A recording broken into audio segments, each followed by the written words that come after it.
Ocho yeva upede tekiri mulukbe ono me expensive authentic era palmarina ame kare de rilo popo wakurubu adoncho ekwa ame ame kimune biyo Oniovo ine o Oniovo I Bible tale anegwono meyuma won megwono ni fewe kilobo wogwono mawe owewe robigo kikwo wonikwo adozige kidielele itewe odekwo ribewe kufia owewe robigo ke anuwo adozige okwora okunukwe okunu ikwe Oniovo adu Oniovo ina Oniovo Bible tare anegwono meyuma wamegwono rivewe kilobo wangwono mawe owera bigo kikwo anikwo adoziga kijere itewe odekwo rivewe kufia wewera bigo ke anuwa adoziga okwora wakunukwe Nyakulu ikwe Oniovo Mwakewe mo mercy Oniovo ina Bible tare anegwono meyuma wamegwono rivewe kilobo wangwono mawe owera bigo kikwo anikwo adoziga kijere itewe Ke anuwara dosiga okwara bakunukwe yakunu ikwe Oniovo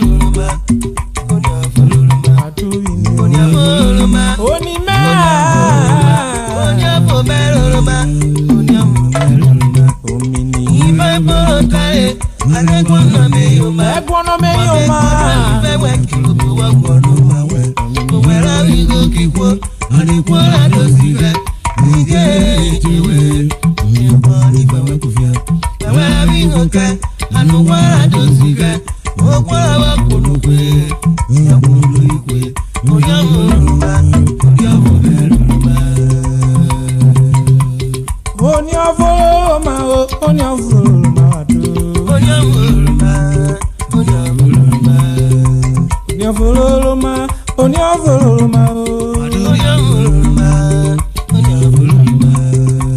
Bible tare negwono meyuma o omegwono livewe kilobo wogwono mawe o welo bigo kikwo nikwo adozige o kidielele itewe odekwo livewe kofia o oke anuwo adozige okwora okunukwe okunu ikwe o igo wamne wiga ejo wejawe walite wo fakerigo wo kwori bewe o Ikwobo fakerigo ayiwo kirorwe o Wadam la ye wigede wo na ye orwe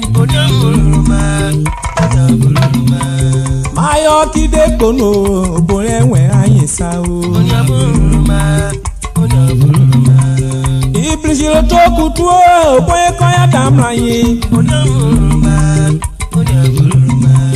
Oniovo adu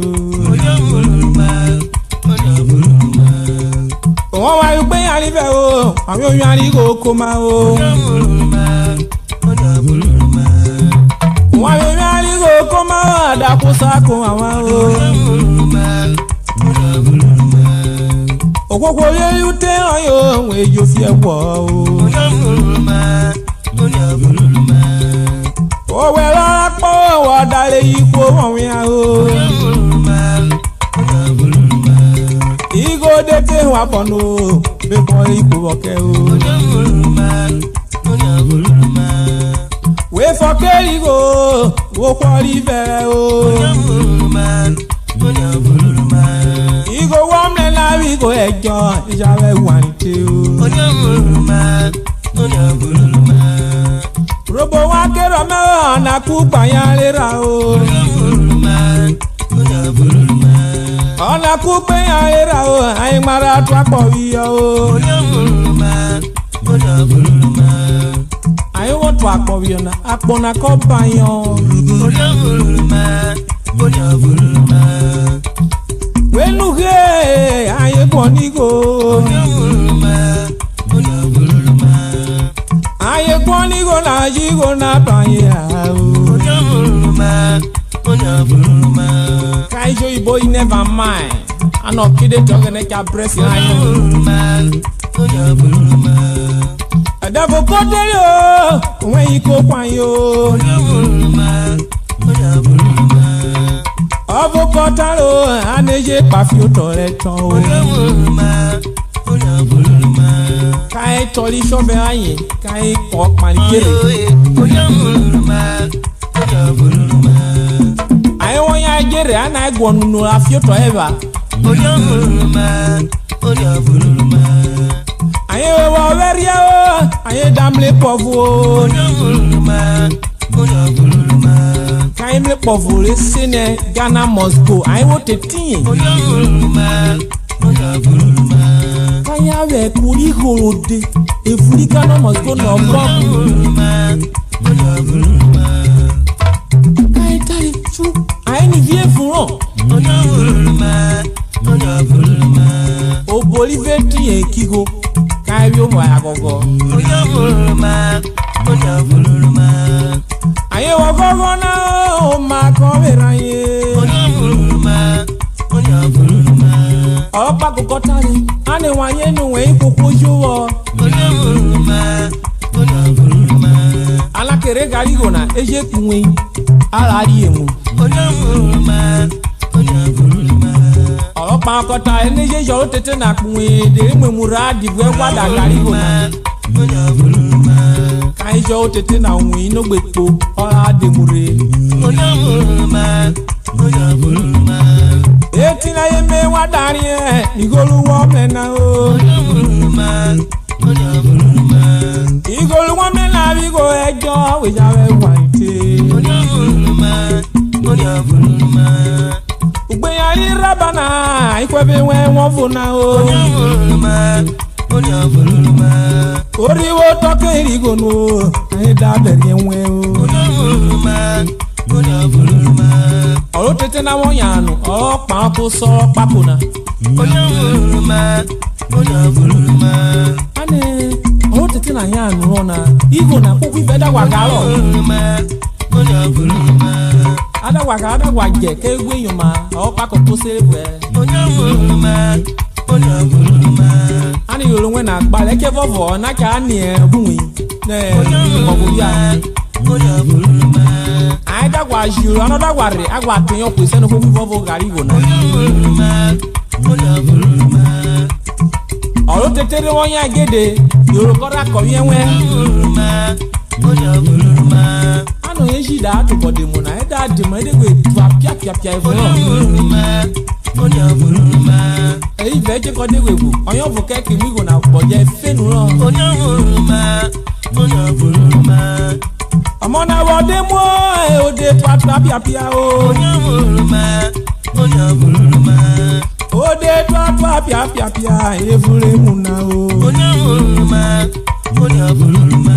e ke ko kere mu go na kan mo sinu ye di ofa kan to rudu popo oro tete na rewore ka gwa lu popo wo bi o tete na ku oro tete se bloto o de wewu ai ma vano alagbari emoro kolele aga igoro no ko fenu kai mwemo kai leri mo efu damia wayo ide se bloto o wenuge aye marade wo Oniovo. Ketina me one down here. We go head on loaded. Oniovo. Oniovo. It will shire Kigo Nasino carry that and I re we go like Oniovo. I want to take a me cholera. You push a bloto. Oniovo. Oniovo. It will reach kind of my own lie. Oniovo. Oniovo. Orwell, we be few. Coy better, Sally go about. Or when I call him, we go. Call you go when you're up. I bet for gay go. Oh, qualify. I like where your bar for it because I want to my Roroma, swing the river.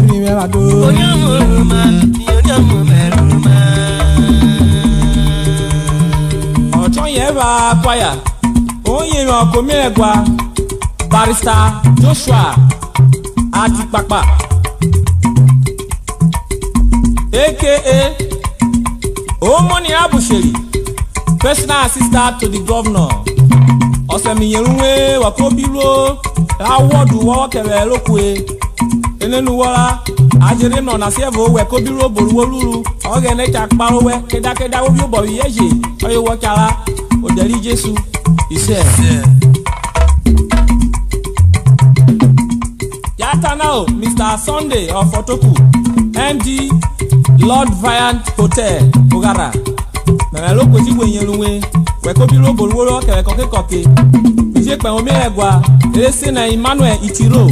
AKA Ovielisi nwa onye kowose ya tanao Honorable Victor Ogenachiko Bobi the Onotu of Ogara onye Oniovo Nyelunwe onye wake expensive authentic BME kabari inye tenwa amlokpo nwele BME Ogenavo kesakpe won we kobiro bolworo ke vi kwaya meche ne yin won aja lo Oliver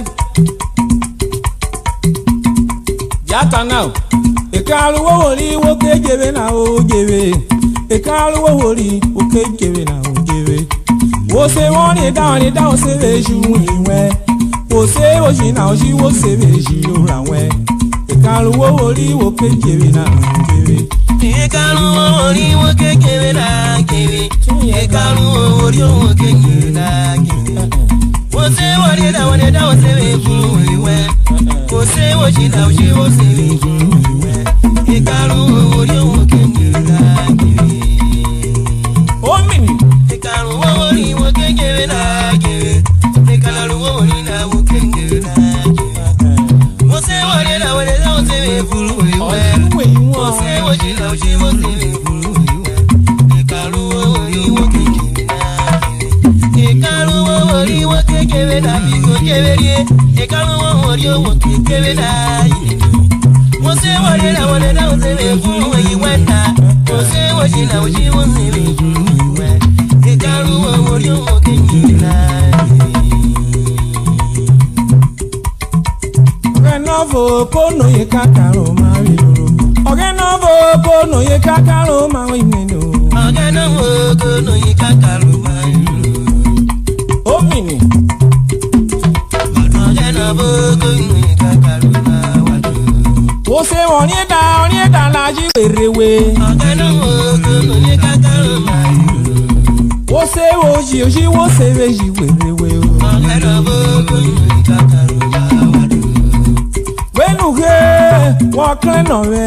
Ogenovo kono ye kakaro mariro. Wo kleno we biji grono we. Ogenovo kono ye kakaro mariro. Obi no we meje fo no we. Ogenovo kono ye kakaro mariro. Ogenovo kono ye kakaro ma urobuna. Ogenovo kono ye kakaro mariro. Wenu he we bukwoda wa no malota. Ogenovo kono ye kakaro mariro. Edi a oplale fulugbo malokwo na. Ogenovo kono ye kakaro mariro. Edi ana ekon yo wo karo. Ogenovo kono ye kakaro mariro. Ogbo na won ma edi mana. Magana bogo no kakaruma wadu. Edia wa mana wo bugire o. Magana bogo no kakaruma yulu. O commission we le fura kono dam lo daminina. Magana bogo no kakaruma wadu.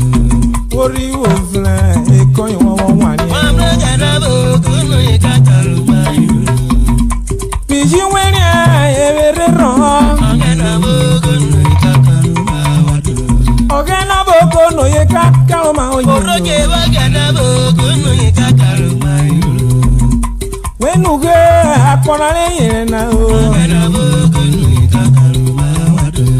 Okporo wani eta konye no kwiroro. Magana bogo no kakaruma yulu. Okporo wani eta konye no kwiroro ado. Magana bogo no kakaruma wadu. Wenuge wo se woni eta. Magana bogo no kakaruma yulu. Wo se woni eta yoni eta do deme. Magana bogo no kakaruma wadu.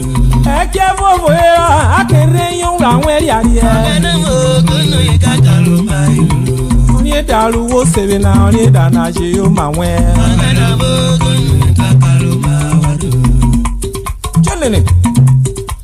Magana bogo no kakaruma yulu. Wo se wo se na. Magana bogo no kakaruma wadu. Oji wo se na joji na dio demere. Magana bogo no kakaruma yulu. Eke vovo era akere yon la weri ari. Magana bogo no kakaruma wadu. Oji wo se na chevulu la weri. Magana bogo no kakaruma yulu. Ori nuge wo se bi gbe aja. Magana bogo no kakaruma wadu.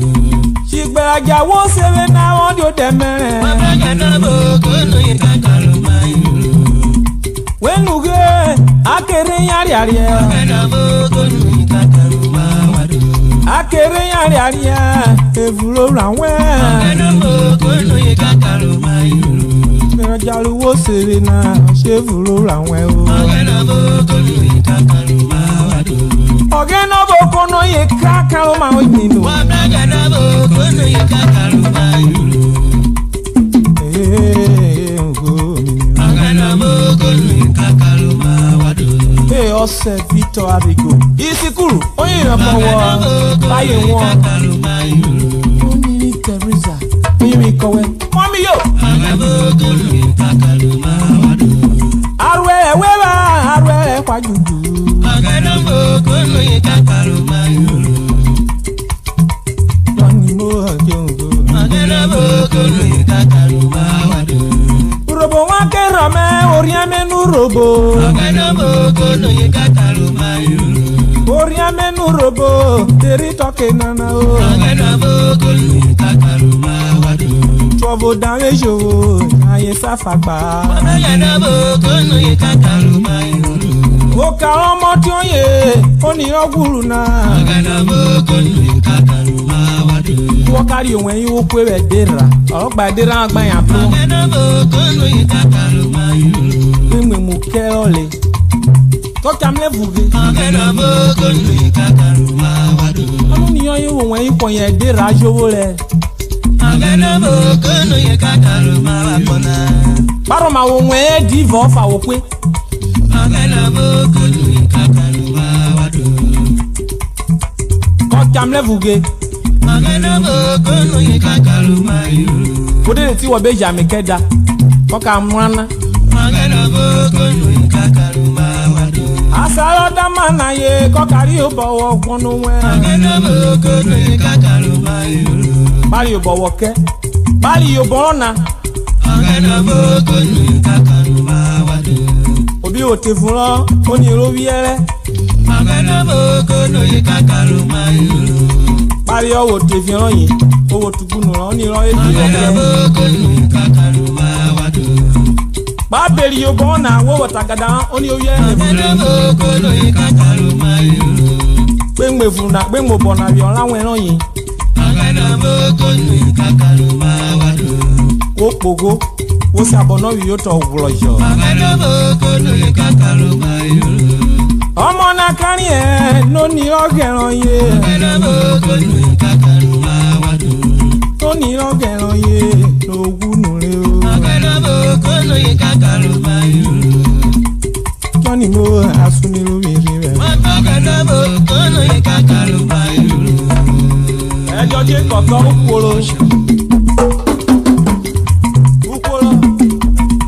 yàtọ̀ náà wáìbì àríwẹ̀ onye nkọwa Oniovo oji wenye ọkẹ Friday ọfọtoku aka ọnwa nwa Ogara ọkọlọ ugbenye ọhịa ese na Sunday ọmọnụwa aka omimirigo Ogara yàtọ̀ náà Philip Uduaha onye nkọwa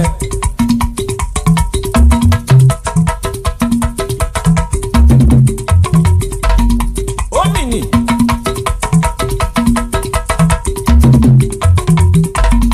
ṣẹlẹ̀.